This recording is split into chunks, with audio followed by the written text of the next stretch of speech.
There was a big smile on Cam Newton's face as the Auburn quarterback posed for cameras after winning this year's Heisman Trophy Saturday night in New York. The heavy favorite to claim the award, Newton won by a wide margin.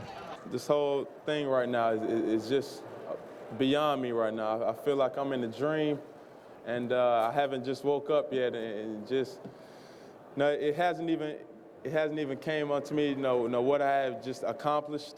It's a great award, a prestigious award. Cam Newton put up some big numbers this year when he became just the third player in the Football Bowl subdivision to both pass and run for at least 20 touchdowns in one season.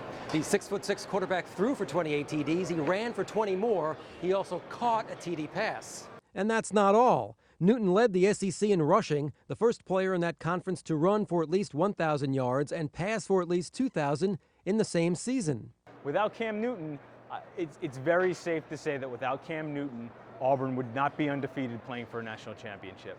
Just after his name was called as the latest winner of college football's most prestigious individual honor, Newton hugged his mother.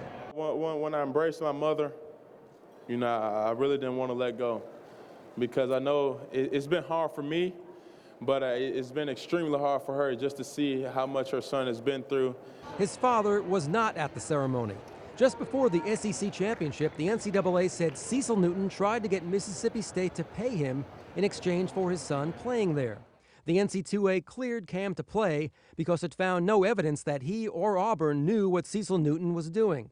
But that might not be the end of its investigation. There are still a lot of questions out there that need to be answered, and I think it's very safe to say that the NCAA is probably still picking around to find out what Cam knew, what Auburn may have known, and if Cam's father was trying to broker a deal with Mississippi State, was he also trying to broker a deal with Auburn? That's a very legitimate question, and my guess is the NCAA would like an answer to that.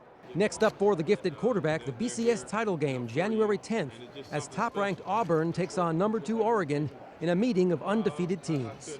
I'm also excited, that I get to be on a team, with unbelievable players that are not selfish, very resilient, and when the going gets tough, when the tough gets going, you know what I mean.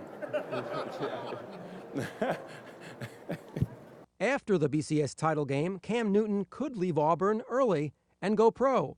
He's projected to be a high to middle first-round pick in the NFL draft. Steve Karmazin, The Associated Press.